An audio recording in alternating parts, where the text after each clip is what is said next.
Albaniya paytaxtı Tirana Avropa liderlərini qarşılayır. Avropa Siyasi Birliyinin növbəti 6-cı samiti burada keçirilir.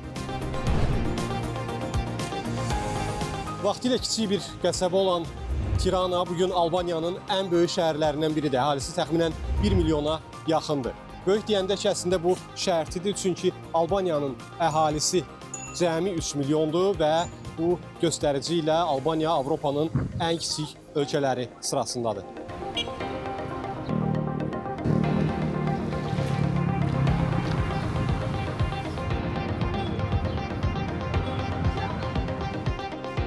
Tirana çox da müasir infrastrukturu ilə oynaya bilməz. Amma hər halda şəhərin ruhu var. Müxtəlif mədəniyyətlərin qarşılığını hiss etmək mümkündür burada.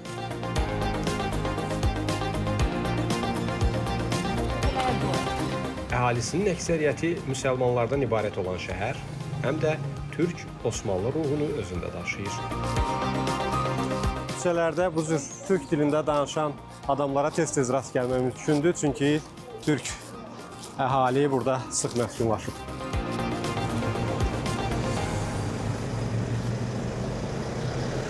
Elektronlaşan dünyada belə görünür ki, ənənəvi kitab, qəzet dövrü Şərqi Avropada da tarixdə qalır. Qapısı bağlıdır, iş vaxtı sona çatıb.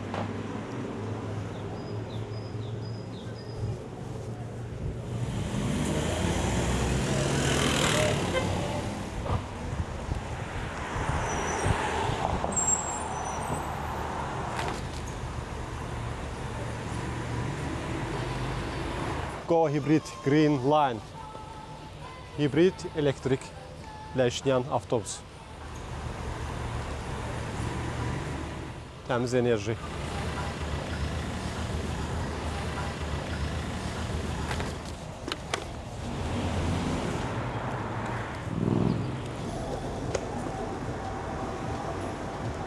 Təsadüfən həm yerlimizlə rastlaşdıq. Nə vaxtdan buradasınız? Bir aydır. Nə üçün gəlmisiniz? İkinci şirkətində işləməyə. Tiranaya uyğunlaşa bilirsiniz. Əslində Türk-müsəlman ruhu var şəhərdə. Var. Sadəcə biraz dil baxımından çətinlik çəkirik, çox çətinlik çəkirik. Google-la falanla idarə edirik. Uğur olsun işlərinizdə. Sağ olun, çox minnətdarım. Sağ olun.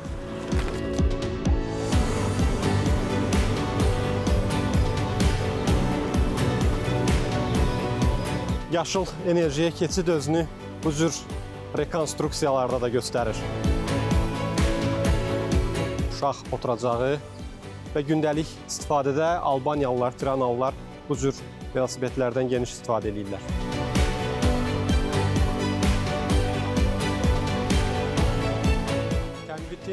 Sizi çəkə bilərik. Yaxınlaş, tamam onu göstərin. Oyuncu yaparsın.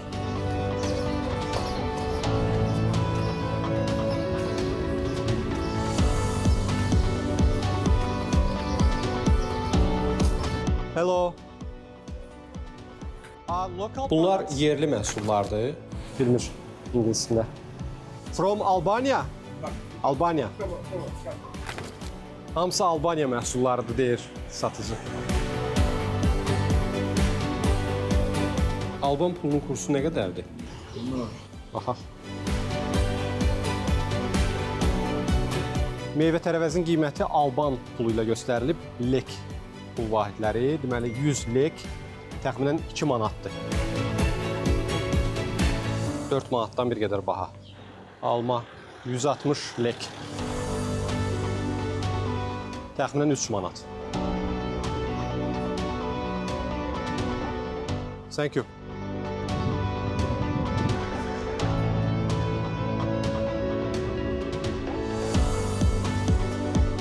Şərq ənənələri özünü həm də bu cür stol-üstü oyunlarda göstərir.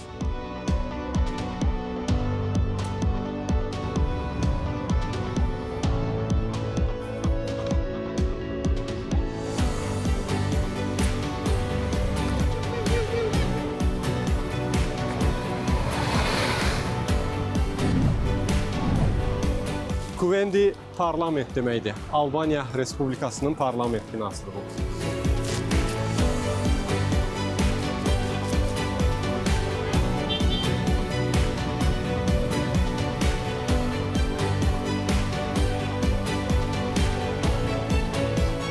Tirana dağların əhatəsində əslində füsunkar təbiətə, yaşıllıqlara sahib olan şəhərdir və indi dayandığımız bu nöqtədən şəhərə gözəl bir mənzərə açılır.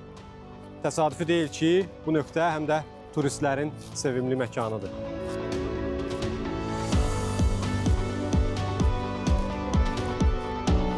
Xüsusilə foto həvəskarlarını.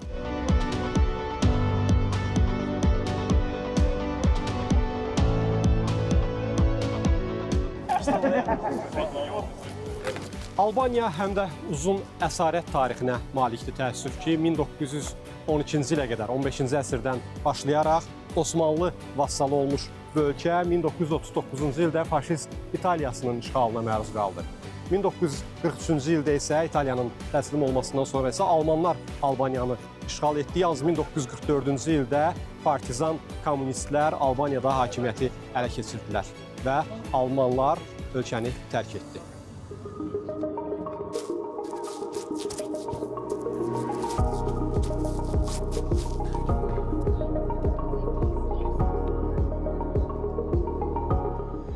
...2014-cü ildə Roma papası Tiranaya səfər eləyir və bu münasibətlə şəhərin mərkəzində belə bir abidə ucaldılır.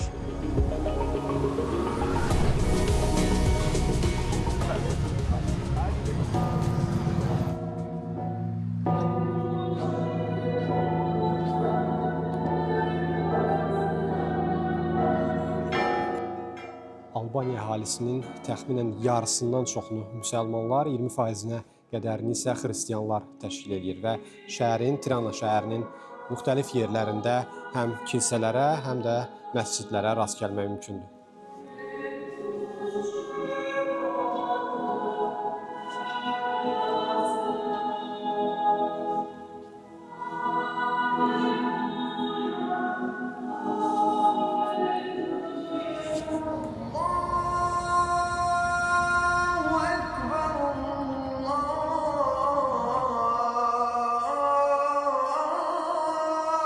Albaniya həm də təxminən 1 milyona yaxın müsəlmanın vətənidir. İslam izləri burada həm də uzun əsrlər boyu 15-ci əsrdən başlayaraq Osmanlı dövlətinin təsiri ilə bağlıdır.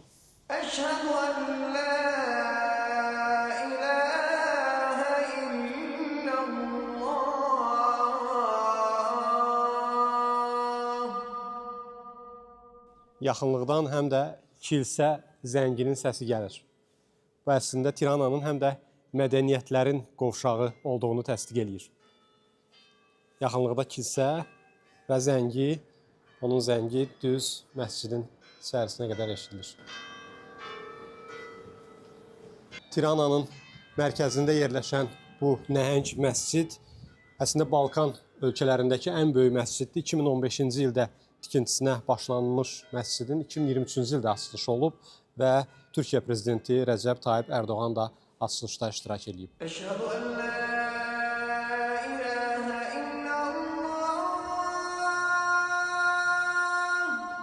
1945-90-cı illərdə, yəni kommunistlərin ölkədəki hakimiyyəti dövründə ölkədə bir çox məscidlər, eləcə də kilsələr dağıdılmışdı. Bu məscid isə bugün Albaniyada dini azadlığın daha bir rəmzidir.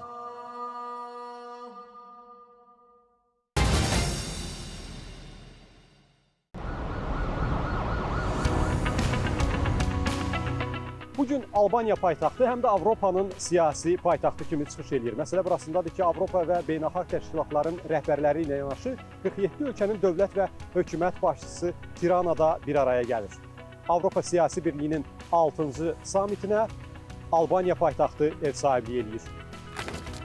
Avropa Siyasi Birliyi 2022-ci ildə siyasi və strateji diskussiyalar üçün təsis edilmiş hökumətlərarası təşkilatdır. Layihənin məqsədi Avropa ölkələrinin siyasətinin əlaqələndirilməsi platformasını yaratmaq və qitədə təhlükəsizlik, sabitlik və Avropanın inkişafı, xüsusən Ötən ilin ortalarında Rusiya-Ukrayna müharibəsi ilə əlaqədar başlayan dərin enerji böhranından sonra vəziyyətin müzakirəsi üzrə ümumi maraq doğuran məsələlərdə siyasi dialoqa və əməkdaşlığa kömək etməkdir.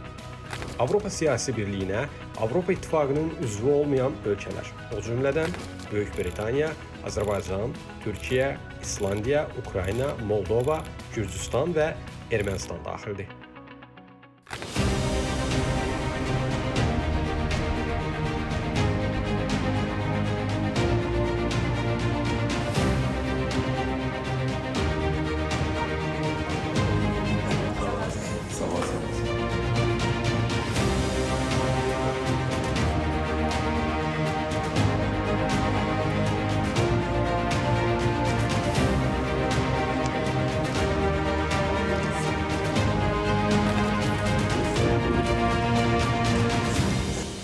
Sammit əsnasında Avropa İttifaqı Şurasının və Avropa Komissiyası prezidentlərinin Azərbaycan lideri ilə üçtərəfli görüş təşəbbüsü ilə çıxış etməsi və bu görüşdə müzakirə olunan 3 məqam Azərbaycanın enerji və nəqliyyat məsələlərində qitə üçün həlledici rolu, eləcə də ölkəmizin regionda və onun hüdudlarından kənarda sülhün və sabitliyin təmin olunmasında müxtəlif tərəflər arasında platforma rolu oynamasının vurğulanması, Azərbaycanın və onun liderinin beynəlxalq nüfuzunun və missiyasının qəbul edilməsinin ifadəsi idi.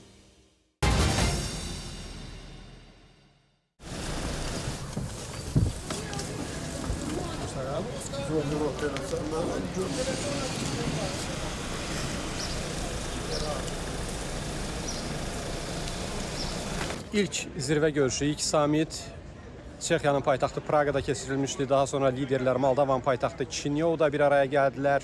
Ardınca İspaniyanın Granada şəhəri, Britaniyanın paytaxtı London, Macarıstanın paytaxtında ötən ilin noyabrında Budapeştdə toplaşdılar. Avropanın bugünü və gələcəyi ilə bağlı riskləri, mövcud vəziyyəti müzakirə etmək üçün bugün isə növbə Tirananındır.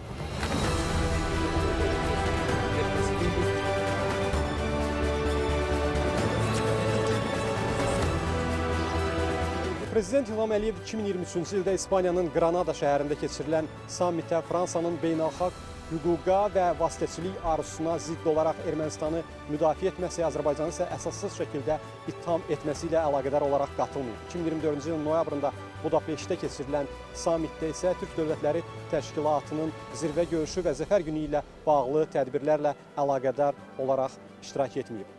Digər bütün tədbirlərdə Azərbaycan lideri iştirak edib, bu gün də həmçinin. Tirana sammiti Avropanın kritik dönüş nöqtəsində olduğu bir vaxtda keçirilir. Onun şərq cinahında müharibə davam edir. Qlobal miqyasda gərginlik artır, ziddiyyətlər, hətta hərbi toqquşmalar bir-birini əvəz edir. Bu vəziyyət Avropadan adekvat hazırlıq və reaksiya tələb edir. Hərbi təhlükəsizlik, İqtisadi əməkdaşlıqda proteksionizm meylləri, enerji böhranı, miqrasiya sahəsində yeni çağırışlar, nəqliyyat, tranzit sahəsində mövcud tendensiyalar və s. Avropanı qayğılandıran məsələlər sırasındadır.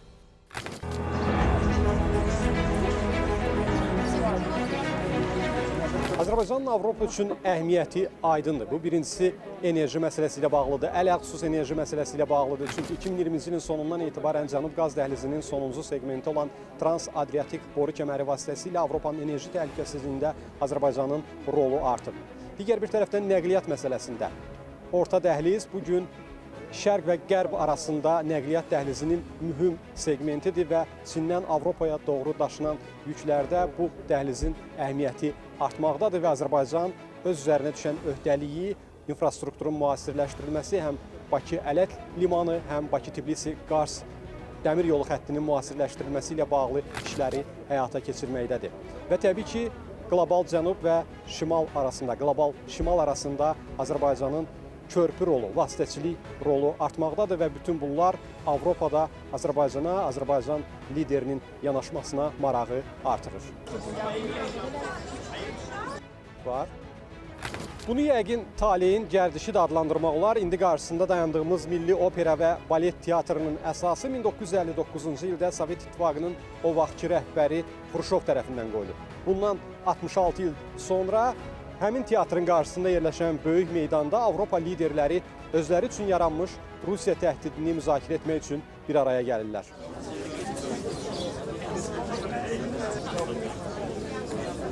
Bir qədər sonra Avropa Siyasi Birliyinin iştirakçısı olan ölkələrin liderləri Milli Opera və Balet Teatrının qarşısındakı bu geniş meydana təşrif buyuracaq və media nümayəndələri onları qarşılamaq üçün burada son hazırlıqları həyata keçirir.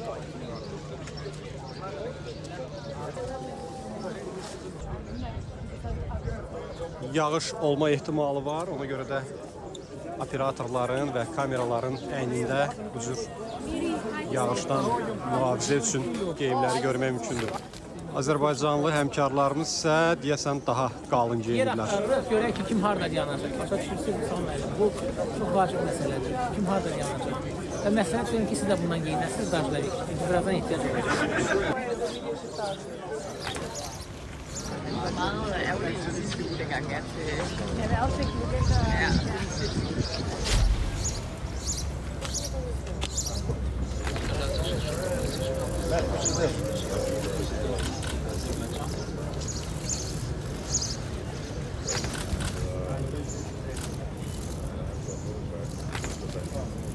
Prezident Gürcü mediasını elə öz dillərində salamlayır.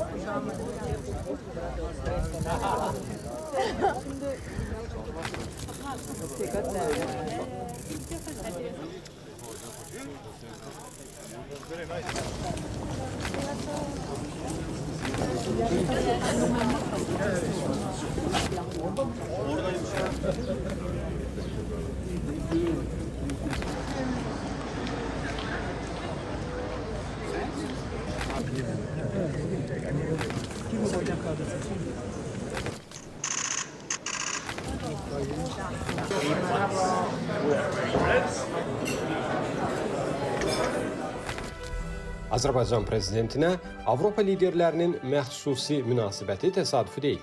Bu, Azərbaycanın və onun liderinin nəinki regional, beynəlxalq miqyasda oynadığı rola münasibətin ifadəsidir.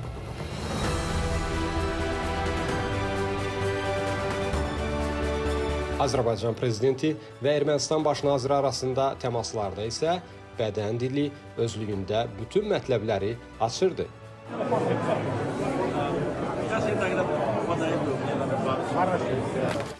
Bir tərəf sanki hesabat verir, həyəcanla mövqeyini izah etməyə çalışır, digər tərəf isə soğuqqanlı və təmkinli şəkildə dinləyir və istiqamət verir.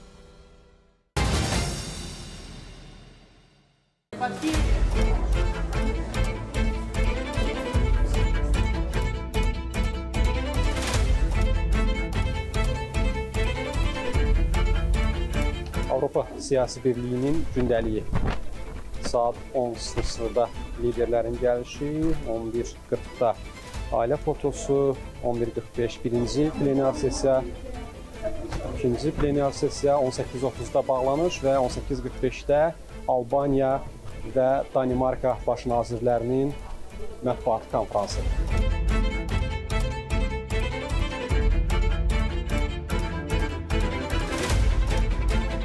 Summit iştirakçılarını təqdim edən xüsusi bülten. Azərbaycan Prezidenti İlham Əliyev iştirakçılar sırasındadır.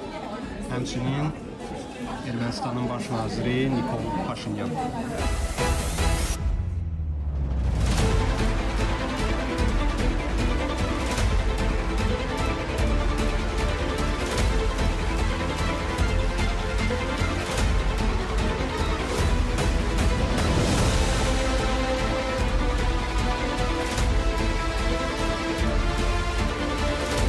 Avropa Siyasi Birliyi hansısa sənədlər qəbul edən struktur olmasa da, ziddiyyətlərin aradan qaldırılmasında bu cür platformaların və dialoqun rolu danılmazdır. Müzakirələrdə və bəyanatlarda Avropa sərhədlərində toqquşmalardan narahatlıq ifadə olunub, qoca qitənin öz təhlükəsizliyi üçün həlledici addımlar atmalı olduğu qeyd edilib. Bugün Azərbaycan ondan artıq ölkənin enerji təhlükəsizliyinə töhfə verir. Onların 12-si Azərbaycandan təbii qaz alır. Bu 12 ölkədən 10-u Avropa ölkəsidir. Təsadüfi deyil ki, Avropa Komissiyası Azərbaycanı etibarlı tərəfdaş və Pan-Avropa enerji təchizatçısı kimi tanıyır. Bir sözlə, bugün Azərbaycandan nəql olunan neft və qaz bir çox ölkələrin enerji təhlükəsizliyində və əslində onun möhkəmləndirilməsində həqiqətən böyük dəyişiklik yaradır. Azərbaycan indi bu sıraya yaşıl enerji dəhlizini də əlavə edir. Qaradənizin dibindən keçməklə Avropaya çatacaq yaşıl enerji dəhlizi həm çoxtərəfli əməkdaşlığı, həm də Azərbaycanın rolunu və əhəmiyyətini artırır. Təkcə enerji sərvətlərinin olması kifayət deyil. Siz gərək qonşularınızla, onların qonşuları ilə yaxşı münasibətdə olasınız ki, enerji təhlükəsizlik və bağlantı layihələrini icra edə biləsiniz. Bağlantı məsələlərinə gəldikdə mən demək istəyirəm ki, son geosiyasi dəyişikliklərdən irəli gələrək Azərbaycandan keçən yüklərin daşınması həcmi kəskin şəkildə artmışdır. Biz bunun üçün yaxşı hazırıq, çünki biz üzərimizə düşən işi artıq icra etmişik.